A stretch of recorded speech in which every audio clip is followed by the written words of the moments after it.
tarbus. Ini kisah penyamun tarbus. Penyamun tarbus, penyamun pintar nombor 1. Tersebutlah satu cerita penyamun yang bertiga.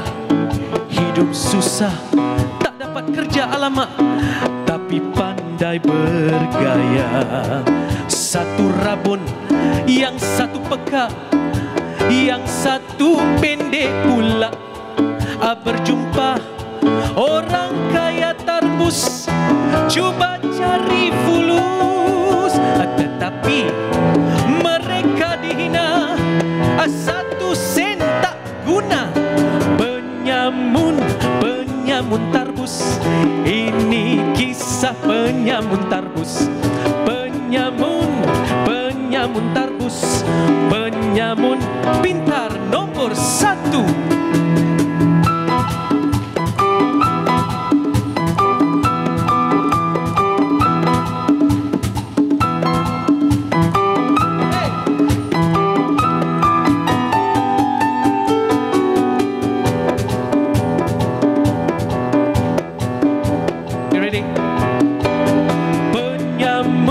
Penyamun tarbus, ini kisah penyamun tarbus. Penyamun tarbus, penyamun pintar nombor 1. Si penyamun nak balas dendam ni, harta pun dikebasnya sampai licin. Orang kaya bapa kedana, penyamun dah senang lenang.